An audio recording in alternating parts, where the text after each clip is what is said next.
வணக்கம் நண்பர்களே. இன்னைக்கு நம்ம கூட அரசியல் களத்தில் உரையாடுறதுக்காக இணைந்திருப்பவர் ஏர்பட் மூர்த்தி. வணக்கம்ண்ணா, நல்லா இருக்கீங்களா? நல்லா 26 தேர்தலை ஒட்டி அதிமுக பழனிசாமி அவர்களுக்கு ஆதரவு கொடுத்தீங்க. என்ன மாதிரி தோணுது? இப்போ தேர்தல் முடிவுகள்லாம் வரப்போகுது. எப்படி தோணுது உங்களுக்கு? தேர்தல் நடந்த முறை இதெல்லாம் பார்க்கும்போது என்ன தோணுது? தேர்தலுங்கிறது அது ஒரு திருவிழா, அது ஒரு சம்பிரதாயம், அது வரும் போகும். அதுக்கு நம்ம இப்போதைக்கு ஒரு முடிவு எடுத்தோம், அவ்வளோதான். அதில் ஒன்றும் பெரிய அதே முடிவில் உறுதியாக இருக்க மாட்டீங்களா? 26 தேர்தலுக்கு ஒரு முடிவு எடுத்துருக்குறோம். சரி. ஏன்னா அடிமை சாசனமாக இல்லை 26 தேர்தல் இல்லை அப்படின்னு நான் கேட்குறேன். அதாவது இப்போ உங்களுக்கு திருமா அல்லது திமுக கூட்டணியை எதிர்க்க வேண்டும், அதனால அதுக்கு சரிசமமாக அதிமுக அணியை ஆதரிக்கணும். தோற்று போயிட்டேன், செத்து போயிட்டேன், செத்தனா எதுக்கு அடிக்கணும்னு விட்டு போக வேண்டியதுதான். அப்படிதான் எடுத்துக்க வேண்டியதுதான். இப்போ திமுக ஜெயிச்சிச்சுன்னா ஏர்போர்ட் மூர்த்தியோட நிலை என்ன? அதுவும் ஒன்றும் பிரச்சனை இல்லை. அதுக்காக நான் நாட்டுக்கிட்டு சாகணுமா? இல்லை ஐயா சாமி இப்போ மன்னிச்சிருப்பா, இது வரைக்கும் நடந்ததெல்லாம் அப்படி அங்கே போய் விழுந்து கிடக்குமா? இல்லை, நீங்கள் ஒரு நம்பிக்கையோட தானே பழனிசாமி ஆதரிச்சிருப்பீங்க, இல்லைன்னா போயிருப்பீங்க. உங்களுக்கு சீட்டு கிடைக்கும், திருமாவுக்கு எதிராக நேராக அவரு அது கூட போட்டி இல்லை பாருங்க. அதை கூட நான் இப்போ அதை கேட்க கூட முடியல. அதாவது காட்டுமன்னார் கோயிலில் ஒரு மனுஷன் ஆசைப்பட்டு போட்டியிடணும்னு ஆசைப்பட்டாப்புல ஒரு வார்த்தை பேசிட்டாரு. அதுக்கு புசுக்குன்னு பிடிச்சி இழுத்துட்டு போயிட்டாங்க. எனக்கு அதே ஒரு கார்ட்டூனிஸ்டாக அது என்ன தமிழக அரசியலில் இப்படியெல்லாம் நடக்குமா அப்படின்னு யோசனையாக இருக்கு. நடந்திருக்குல்ல. நான் 25 வருஷமா சட்டமன்ற தேர்தலில் நிற்கணும்னு நான் யோசிக்கிறேன். என்னால் முடியல. நான் ஒரு 25 வருஷமா என் ஆண்டுகிட்ட ஒரு சீட்டு கேட்டுனுக்கிறேன், கொடுக்க மாட்டேறான் பாவி அப்படின்னு அவ்வளோ ஒரு அர்த்தம் இருக்கு. நான் சீட்டு வாங்குறேன், என் வீட்டில் சமைக்கிறேன், என் வீட்டில் இருக்கிற சமையல் நல்லா தான் சாப்பிட்டு பார்க்க என்னால் முடியல.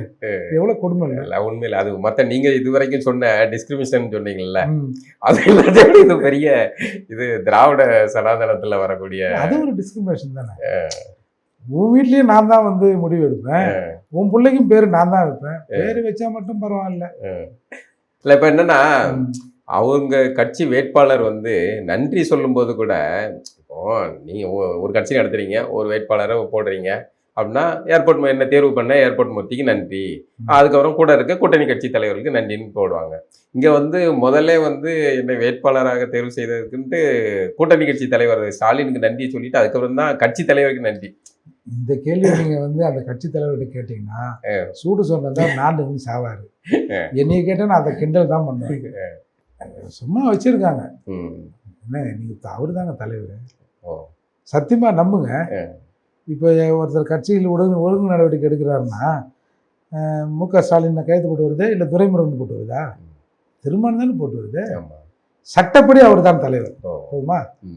நித்யானந்த மாநில சொல்ல போனீங்கன்னா சட்டப்படி அவர் தான் தலைவர், மாப்பிள்ளை அவர் தான். ஆமாம், கிண்டலாகுது இல்லை? இல்லை, நான் பார்க்கறதுக்கு அதிர்ச்சியா இருக்கு. நான் சொன்னா நீங்க நம்ப மாட்டேங்கிறீங்க. இல்லை, நீங்களும் சிரிக்கீங்க. எல்லாருமே மீம்ஸ் போடுறவங்க, இந்த மாதிரி கிண்டலும் கேலியுமா பண்ணுறவங்க, இந்த தக் வீடியோஸ் போடுறாங்களா அவங்க, ஒரு தீம் எடுத்து அப்படியே கண்டம் பண்ணி போடுறாங்களா அவங்க, எல்லாருக்குமே மெட்டீரியலாக எங்கள் அண்ணன் திருமாவளவன் தான் இருக்கிறாரு. இல்லை, நான் கூட ஒரு கார்ட்டூன் வரைஞ்சேன். எனக்கு ரொம்ப இதாக இருந்துச்சு. என்னன்னா, நமக்கு திருமாவுடைய அரசியல் பிடிக்கல, அது கடந்து இப்படி ஒரு வினோதம் தமிழக அரசியல் நடக்குது அப்படின்னு ஆச்சரியமா ஒரு கார்ட்டூன் வரைஞ்சிட்டேன். பார்த்தீங்கன்னா அந்த கார்ட்டூன் கீழே எல்லாம் என்ன திட்டிகிட்டு இருக்காங்க.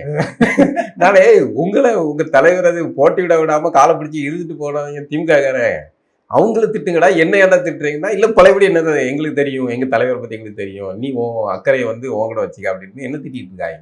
எஜமானுக்கு எஜமான் தான் முக்கியம். இல்லை, இந்த அளவுக்கு தொண்டர்கள் மாறிட்டாங்களா? ஏன் அப்படி?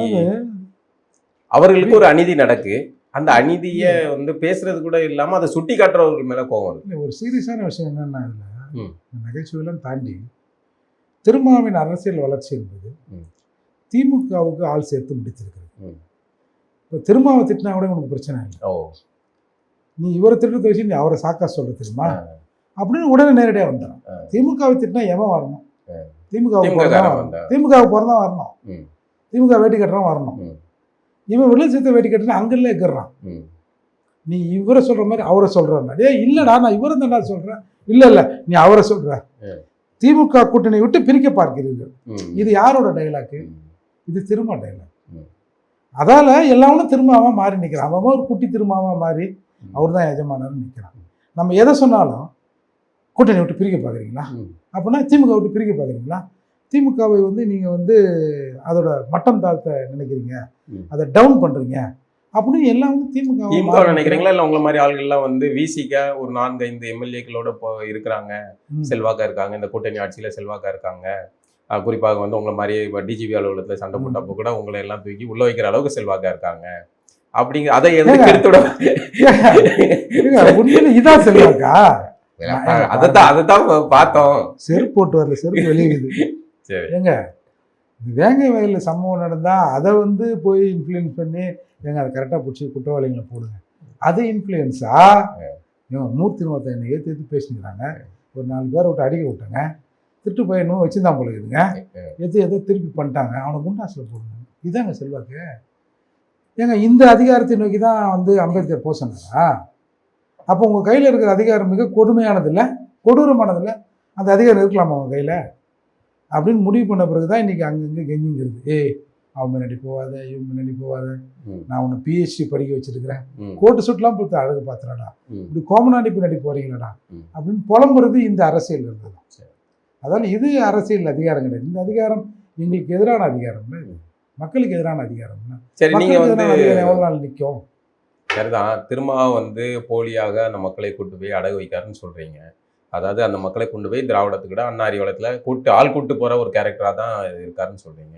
நீங்கள் பறையர்களுக்கான அரசியலை தான் பேசுகிறீங்க. ஏன் உங்கள் முன்னாடி பறையர்கள் வந்து அணித்தரல? நல்லா எங்கள் ஜாதி அப்படி தான் இருக்குது, என்ன பண்ணலாம்? ஒன்று அவன் திருந்தணும், இல்லை நாங்கள் சாகணும். நாங்களும் சாக மாட்டோம், அவனும் திருந்த மாட்டான். ஆனால் இந்த போராட்டம் நடந்து கொண்டு தான் இருக்கும். அவன் கேட்கலன்றதுக்காக நம்ம சொல்கிறத நிறுத்தக்கூடாது. என்றைக்காவது ஒரு நாள் கேட்பாங்க. ஒரு உதாரணம் சொல்லப்போனால், ஆரம்பத்துலேருந்து திருமாவளவன் அவர்கள் மீது நமக்கு ஒன்றும் பர்சனலாக ஒன்றும் இல்லை, ஆனால் அரசியலாக விமர்சனம் செஞ்சுக்கிறோம். அப்போல்லாம் வந்து எங்கேயோ ஒருத்தர் 2 பேர் தான் பேசும். இன்றைக்கி எல்லாரும் பேசுது, நான் இப்போ எல்லாம் பேசுகிறேன். அதே ஒரு பெரிய மாற்றம் தான் நான் பார்க்குறேன். இந்த மாற்றம் இன்றைக்கு தவறானதை சுட்டி காட்டுகிற இந்த மாற்றம் நாளை சரியானதை நோக்கி போகும் அப்படின்னு ஒரு நம்பிக்கை தான். அவன் முந்தைய அதிகமாக கவனிச்சிருக்க பெறுவார், யாரும் திரும்ப வந்து விமர்சிக்க மாட்டாங்க. என்ன இருந்தாலும் பரவாயில்லப்பா, ஒருத்தர் வந்திருக்காரு. இப்போ நான் இப்போ வருஷத்தில் விட முன்னெல்லாம் நிறைய ஃபோன் வரும். இப்போ வருஷத்தில் விட ஒருத்தன் ஃபோன் பண்ணான், ஃபோன் பண்ணி கண்ணாமலான்னு பேசினான். நான் கம்பெனி இப்போ நான் சொன்னேன், இப்போ சிங்கா வேற மூடில் இருக்குது, போன வெயில்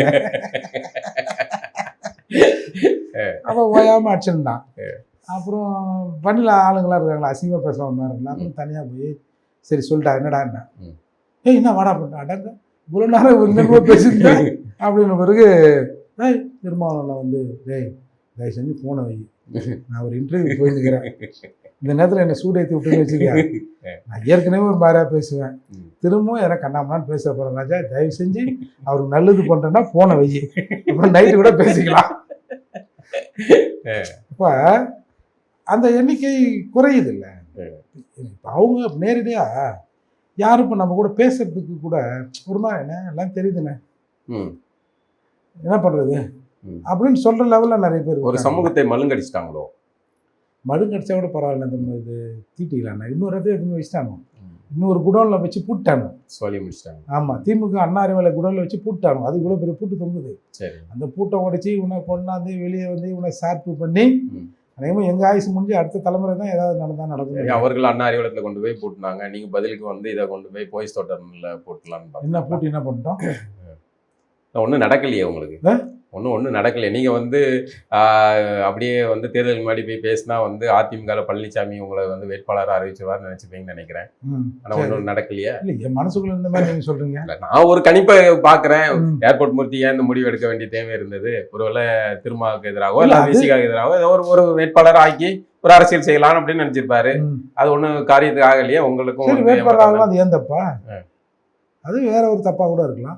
அதனால் அது இப்போ தேர்தலில் போய் ஆதரவு கொடுக்க எல்லாருமே சீட்டு கொடுக்கணும்னா 2000 சீட்டு 3000 சீட்டு சரிதான். அதனால் அது வந்து நீங்கள் தேர்தலில் சீட்டு வாங்குறதுங்கிறது, தேர்தல் நிற்கிறதுங்கிறது, ஒரு எம்எல்ஏ தொகுதிக்கு நிற்கிறேன்னா குறைஞ்சது 20 கோடி ரூபா வேணும். இன்றைக்கி விடுதலை சிறுத்தைகள் கூட ஒரு தொகுதியில் 1000 ரூபா 1500 பணம் கொடுத்து தான் ஓட்டு வாங்கியிருக்கோம். அது உங்களுக்கு தெரிஞ்சிடும். கரும்பு பிடிச்ச கம்யூனிஸ்டுக்காரன் ஓட்டுக்கு காசு கொடுக்குறான். இது தேர்தல் நிற்க தான் நான்கு சாகலாம். என்னத்துக்கு அப்படி ஓட்டு கொடுத்து கம்யூனிஸ்ட்டு தொகுதிகளை ஓட்டு கொடுத்து வாழ வைக்க தெரியல, எவனை வாழ வைக்கிறதுக்கு? அப்போ இது வந்து எதேச்சியான நிலை. இதுக்கு தயாரானால் தான் நம்ம சீட்டு பக்கம் போகணும். அப்படி இருக்கும்போது அந்த நிலையில் நம்ம இல்லை. அந்த மனநிலை இல்லை, இல்லை மனநிலையில் அந்த பொருளாதார சூழலும் இல்லை. சூழலும் இல்லை. இயல்பான உங்களுடைய வழக்கமான அரசியலை பண்ணியிருக்கலாம்ல, எதுக்கு வந்து அதிமுகவுக்கு போய் ஆதரவு நிலை இல்லை எடுக்கணும்? இல்லை, இவர்களை அழித்ததில் நம்ம பங்கு வேணும்ல. ஆ. நான் போய் எங்கேயோ ஒரு பக்கம் நான் ஒரு கச்சேரி பண்ணிக்கிறேன், ம். கேட்டா கேளு கேட்கலாம் போயா அப்படிங்கிறதுலாம் இல்லை. ம். இது எதிரான விஷயங்களில் இவர்கள் இறக்குவதில் நம்ம பங்கு இருக்கணும். ம். அதற்காகத்தானே இப்போ நம்ம சொல்லி பல பேர் என் கட்சிக்காரன் ஓட்டு போடுவான், நான் சில இடத்துல பிரச்சாரம் பண்ணேன். ம். அப்போ எனக்கு அது ஒரு திருப்தி, சரி இந்த பணியில் ம். நம்மளும் இருந்தோம், அதுக்காக தான் இது. நீங்க வந்து அந்த சங்கி ஆதரவு நிலை எடுத்துட்டீங்க. என்ன வேணாலும் சொல்லுங்க, இல்ல அப்படி என்ன வேணாலும் சொல்லுங்கன்னுலாம் கடந்து போறீங்க. அட- அடிப்படையில நீங்க வந்து சங்கிகளுக்கான ஒரு அடியாளம் மாறிட்டீங்களா? சரி இருக்கட்டும். இப்போ என்ன அப்போ உங்களுக்கு என்ன? இப்படி கேட்கறது மூலமா அந்த கேள்வியை மாத்திரலாம் இல்லை நினைக்கிறீங்களா? இல்லை, உங்களுக்கு என்ன, நீங்கள் இப்போ என்ன சங்கின்றீங்களா சொல்லுங்க. இல்ல இப்போ தமிழ்நாட்டுல சங்கிகளை வந்து விட்டுறக்கூடாதுல்ல. நீங்க வந்து அதை எதிர்க்கிற ஒரு தமிழ்நாட்டில் சங்கிகளே இல்லையா? இருக்காங்க சார். இப்போ இந்த சங்கினா சரி, சங்கினா என்னது? சரி, ஒரு RSS அல்லது இந்துத்துவ பின்புலமோ கொண்டவர்கள் வந்து இங்க ஆதிக்கம் பெறுவது அப்படிங்கிறது இந்த நிலத்துக்கு ஆபத்தானதுன்னு ஒரு அரசியல் இது வரைக்கும் கட்ட சரி, இப்போ வச்சிருக்காங்க. பிஜேபியிலையோ ம். மற்ற இந்த மாதிரியான இயக்கங்கள்லையோ இப்போ எங்கள் சமூகத்துக்காரன் இருக்கலாம், ம். பறையர்கள் இருக்காருன்னு வச்சுக்கலாம், ம். அவங்களாம் நீங்கள் என்ன சொல்ல வரீங்க? அதான் இந்த மாதிரியான RSS உடைய அடியாளா மாறிட்டாங்க இல்லை அப்படின்னு. இல்லை, அவன் மனிதனா இல்லையா? மனிதன் தான். அப்புறம் மனிதனா இருப்பதற்கும் சிந்தித்து செயல்படக்கூடிய சரி, மனிதனுக்கும் சிந்தித்து வித்தியாசம் செயல்படுறவங்க ஒரு லிஸ்ட்டை போடுங்க. இந்தந்த கட்சியெல்லாம் சரி. சிந்தித்து செயல்படுறவர்கள், ம். இந்தந்த கட்சியெல்லாம் சிந்தித்து செயல்படாத சங்கிகள் லிஸ்ட்டு கொடுங்க பார்ப்போம். நீங்கள் என்ன சொல்கிறீங்கன்னு நான் கேட்குறேன். பொதுவாக தமிழ்நாட்டு அரசியல் அப்படிலாம் சொல்லக்கூடாதுண்ணே. தமிழ்நாட்டு அரசியல்ல அப்படிலாம் வந்து இல்ல. இதுதாங்க. RSS அல்லது வந்து இல்லை இல்லை, ஆர்எஸ்எஸ் பிஜேபியை இல்லை இந்த மாதிரியான தத்துவங்களை ஆதிப்பவர்கள் ம். ஒரு கேட்டகரி சொல்லிட்டீங்கல்ல. ம். ஆமா. இப்போ சிந்தித்து செயல்படுறேன்னு ஒருத்தன் சொன்னீங்கல்ல, அது கொஞ்சம் கேவலமா தான் இருக்கு. அப்புறம் அது கடைசியில வந்து ஸ்டாலின் போட்டோ சட்ட பைக்கில் வைக்கிற மாதிரி அந்த மாதிரி உதயநிதி போட்டோ வரைக்கும் வந்து அப்புறம் ம். அதாவது எங்கே இருந்தாலும் நம்ம சமூக மக்களுக்கு நம்ம பயன்படுறோமா, அவ்வளோதான். ம். இப்போ சங்கிகள்ன்றீங்க, அப்போ அதுலேயும் 3 வேளை சோறு திங்கிறவன் 6 அறிவு படித்தவன் தானே இருக்கிறான். இப்போ ஏதோ தற்கொலை கூட்டம்ன்றான், ம். பெரிய பேருக்கு பின்னாடி ஒரு 10-15 எழுத்து இருக்குது. ம். விஜய் எங்கேயோ வரான், இவன் இந்த பக்கம் நின்று இப்படி கும்பிட்றான், ம். அவனை என்ன சொல்ல வரீங்க நீங்கள்? அதான் அரசியல் அறிவற்றவர்கள் தான் சொல்ல முடியும். படிப்புக்கும் கல்வி அறிவுக்கும் இதுக்கும் சம்மந்தம் இல்லை. சரி, தமிழ்நாட்டில் ஒரு ஒரு குறிப்பிடத்தக்க அளவில் அந்த கும்பல் இருக்குது. நான் இப்போ எதாச்சும் புழல் போயிருந்தேன், ம். அந்த சைடு விஜய் வராப்புல ம். ஒரு கேரவன், ஒரு போலி, ஒரு சிஎம்முக்கு என்ன உடலுக்குன்னா பாதுகாப்பு, சிறைக்குள்ள போனீங்க. சிறைக்கு ஒருத்தர் பார்க்க போனார். அப்போது அவர் வரதுக்கு திருவள்ளூர் பிரச்சாரத்துக்கு போனார் பொழுது, ம். வரதுக்கு ஒரு 1/2 அன் ஹவருக்கு முன்னாடி ஜம்மன்னு கூட்டம் நிற்குது. ம். சரியா? ம். படித்தவன் படிக்காதவன், ஓட்டு போடுறவன் ஓட்டு இல்லாதவன் எல்லாம் நிற்கிறான். ம். அந்த பக்கம் வராப்புல அது பெரிய கேரவன் வண்டி, பின்னாடி அதே மாதிரி ஒரு வண்டி வந்து இது பேர் ரச்சனாவில் போயிடுவார் பொழுது, நல்ல பலத்த போலீஸ் பாதுகாப்போடு வராரு. ஒரு சிஎம் எப்படி வருவார் அந்த மாதிரி கூப்பிட்டாரு. எனக்கு எதுக்குன்னு தெரியல. ம். அந்த ஜனங்க கத்துது. ம். அவன் வரதுக்கு முன்னாடி இங்கே கத்திருக்குது ரோட்டில், தொண்டை கண்ணா விக்கி சாவுமா என்னன்னு தெரியல. ம். எதிர் சைடு வண்டி போதில்ல, அவர் எதிர் சைடில் வர அந்த சைடு, இந்த சைடு வண்டி, அந்த வண்டியை பார்த்தோன்னே அப்படியே ரோட்டில் நின்றுறாங்க. ம். நான் இது எங்கே தெரியுமா பார்த்தேன்? ம். டெல்லியில் ஒரு தடவை நான் இருந்தேன். அப்போது அந்த பார்டரில் வந்து ஏதோ சண்டையில் இறந்து விட்ட இராணுவ வீரர்கள் ம். பாடியை அந்த கிரிமினேஷன் கொண்டு வந்தாங்க. நாங்கள் ஒரு வண்டியில் போயிருக்கிறோம், அப்படியே வண்டி நிறுத்துறாங்க ம். ரோட்டில். ம். அது ஒரு உணர்வு வயப்பட்ட நிறுத்திட்டு போயிட்டான். நமக்கு அது புதுசாகுது. என்னையா நிறுத்திட்டு எல்லாம் எங்கேயா போகிறான், வண்டியை நிறுத்திட்டு இருந்தாங்கன்னா இல்லை இறங்கி போகிறோம்னா இறங்கி போய் அந்த சுடுகாட்டில் ஒரு மரியாதை செலுத்திட்டு வராங்க. அப்படியே நின்ன இடத்துல வண்டி நிற்கிறீங்க. ம். அப்புறம் ஆட்டோமேட்டிக்காக வந்து எடுத்துன்னு போகிறோம். ஏங்க அந்த மாதிரி அந்த பக்கம் வண்டி போகுது, ம். இந்த பக்கம் ரோட்டில் போகிற வண்டி எல்லாத்தையும் நிறுத்திட்டானுங்க. ம். இப்படி ஒரு தற்கூரி கூட்டம் வளர்ந்துருக்குல்ல, ம். இது எப்படி வளர்ந்து? இதுக்கெல்லாம் யார் காரணம்? ம். இதுக்கு விஜய் காரணமா? ம். நீங்க தான்டா காரணம். ம். இத்தனை ஆண்டுகள் தமிழ்நாட்டில் அரசியல் பண்ண நீங்க தான் ஒரு படித்தவன், ஒரு இளைஞர்கள் இப்படி தற்கொலை ஏறதுக்கு காரணமே இவன் தான். ம். இப்போ இவனெல்லாம் எந்த லிஸ்ட்டில் வைக்கிறது? எங்களை சொல்றீங்க. அதுல அந்த லிஸ்ட்ல நீங்களும் வர மாட்டீங்களா? நாங்க வர மாட்டோம். ஒரு சித்தாந்தத்துக்கு எதிர் சித்தாந்தம். இப்போ உங்களுக்கு என்னன்னா, திராவிட சித்தாந்தத்தை பேசிட்டா ஒரு அறிவு எக்ஸ்ட்ரா பாப்பா, ஒரு 2 இட்லி எக்ஸ்ட்ரா வைப்பா, அப்படிதானே உங்களுக்கு? அந்த சித்தாந்தத்துக்கு எதிராக நான் இப்படி சொல்றேன், இது யோகியன்னு இல்லை. இவன் இவ்வளோ நாள் ஏமாத்தினான்ல, ஒரு 60 வருஷம், ஒரு 5 வருஷம் வேற எவனா வந்து ஏமாத்துறேன். சரி, இவன் எப்படி தான் ஏமாத்துறான்னு பார்ப்போங்க. அந்த மனநிலைக்கு அந்த மனநிலைக்கு தயாராகிட்டீங்க. ஆமாம். இப்போ இதுல இப்போ நீங்க விஜய் சம்பந்தமா பேசிட்டு இருக்கனால அந்த கேள்வி தவிர விஜயோடைய பெருவாரியான ஆதரவு வட்டங்கள் அப்படிங்கிறது அட்டவணை பிரிவு சமூகத்தை சார்ந்த இளைஞர்கள், இளைஞிகள், நண்பா நண்பிகள் அப்படிங்கிற மாதிரி ஒரு அலை உருவாகுது. இதை எப்படி பார்க்குறீங்க? இது அதுக்காக நான் வந்து மற்ற பிரிவினர் இல்லை அப்படிங்கிற நான் வரல, பெரும்பான்மைக்காக கேட்குறேன். உடனே டக்குன்னு அதுக்குள்ள போய் இப்போ பாஞ்சிக்கிடாங்க. அதை பற்றியெல்லாம் எங்க சமூகத்தை வந்து நீங்கள் வந்து குறிவைத்து எங்க தற்கொலை கூட்டம்னாலே நாங்கள் தான் அப்படிங்கிற கோணத்துக்குள்ள போய் நீங்க பேசுவீங்க, நீங்க பேசுவீங்க, பேசக்கூடிய ஆள் தான். அதனால நான் முன்னாடி பேசுறதுனால எங்களை பிசிஆர் கொஸ்டின் தானே நீங்க கூப்பிடுவீங்க. அதால அது பிரச்சனை இல்லை, உண்மைதான். இன்னைக்கு 41 பேர் செத்தான், அதுல 14 16 எஸ்சி. காமராஜர் பேரை சொல்றான், கைத்தட்ட மாட்டான். அப்புறம் பல பேர் பேரை சொல்றாங்க. அம்பேத்கர், சிதம்பரம் பிள்ளை, எல்லாரும் அந்த முதல் மாநாடுல அம்பேத்கர் பேரை சொல்லும் போது 3 நிமிட கைத்தட்டல் அடங்குவதற்கு நேரம் போச்சுன்னா அப்ப வேற எவனும் தட்டிருக்க மாட்டான். அந்த அளவுக்கு நாகரிகமெல்லாம் தமிழ்நாட்டுல பெரும்பான்மையான மக்கள் வளரலன்னு வச்சுங்களேன். அப்ப எங்கால் தான் தட்டினான். ஏன் இவன் அங்க போறான்? ஏற்கனவே இந்த செத்த நாய் சரியில்லை அப்படின்னு வேற எவனா ஒருத்தன் வந்தான்னா, ஒரு விடுதலை நேசிக்கிறவர்கள், ஒரு விடுதலை வென்றவங்க எவனாவது ஒருத்தன் வந்துட மாட்டானா? புதுசா வர ஏதாவது செஞ்சிட மாட்டானா நமக்கு அப்படின்னு அந்த எண்ணம் தான், அந்த விடுதலை தாக்கம் தானே தவிர நீங்க சொல்ற மாதிரி தற்கொலைலாம் நாங்க இல்லை. சரி, இவனா புதுசா வரான். சரி, நீங்க சொல்றது பார்த்தா வந்து விசிகா அல்லது திருமாவளவன் மீது நம்பிக்கை இல்லை, அதனால வந்து விஜய் பக்கம் போறாரு அப்படின்னு எடுத்துக்கலாம். பெரும்பான்மையான பெரிய இயக்கம். சரி, நீங்க தான் விசிகா திருமாவுக்கு எதிராக தான் அரசியல் பண்ணீங்க, நீங்க நிறைய விஷயங்கள் பேசுனீங்க, ஏன் உங்களை நம்பல? என்ன நம்பலன்னா, இப்போ முழுக்க நமக்கு எதிராக பல சக்திகள் வேலை செய்யலாம், இருந்தாலும் என் கூட ஒரு கும்பல் நிற்கத்தானே செய்யுது. அதை பாருங்களேன், அவ்வளோ பேர் ஓட்டாங்க. உங்க சமூக பிரதிநிதிகள், அந்த மக்கள் வந்து இவ்வளவு பேர் வந்து விஜயை ஆதரிக்க போறாங்க அப்படின்னு எளிமையா சார் உடனே நடந்துடாது சார். இது கொஞ்சம் கொஞ்சமா தான் நடக்கும். உடனே அப்படி நடந்துரும், அப்படிதான் ஓடுவாங்க. ஓடிக்கிடி பார்த்து வந்த பிறகு தானே இப்போ நாங்கள் தான் ஒத்துக்கிறோம், நாங்கள் தான் ஒன்றும் இல்லைன்னு. அப்புறம் நீங்கள் திரும்பி உவாயிலே சொல்லு நாங்களாம் ஒன்றும் இல்லைன்ற மாதிரிலாம் இருக்குது. இயல்பான நிலை இதுதான். நீங்கள் எந்த நடிகர் கட்சி ஒரு படம் வந்தவொடனே அகில உலக ரசிகர் பண்ணால் எங்கே வைக்கிறான்? நேராக எங்கள் சேரிக்கு தானே கொண்டாந்துடுறான். அவ்வளோ பலவீனமானவர்கள் தான் நாங்கள். ஏன் அப்படி அந்த சமூகம் இருக்குன்னு அப்படி? அது எங்களுடைய வாழ்நிலை, பொருளாதார நிலை, எங்களோட பழக்க வழக்கம். நிறைய படிச்சிருக்காங்க, நல்ல நிலைக்கும் பயணம் செஞ்சிருக்காங்க. ஆனாலும் வந்து இந்த இந்த கேளிக்கையில் ஈடுபடுகிற சின்ன கேளிக்கையில் ஈடுபடுகிற சமூகமா நாங்கள் இருக்கிறோம். இப்போ நீங்க சென்னையிலேயே ஒன்றும் இல்லை, நான் இப்படி சொல்றேனே, SC/ST அட்ராசிட்டி ஆக்டை எடுக்கணும் அப்படின்னு ஒரு ஆர்ப்பாட்டம் எவனோ வைக்கிறான்னு வச்சுக்கோங்க, ஒரு பயம் வர மாட்டான் சார். நீ வேற வரமாட்டான் சார். நீங்க எங்க இடத்துல வண்டி அனுப்புங்களா சார் ஏற்றோம். இப்படி தான் நாங்கள் வந்து வளர்க்கப்பட்டிருக்கிறோம், வளர்ந்துருக்கிறோம். அது இந்த சமூகம் தான் எங்களை இது மாதிரி வளர்த்துருக்கு.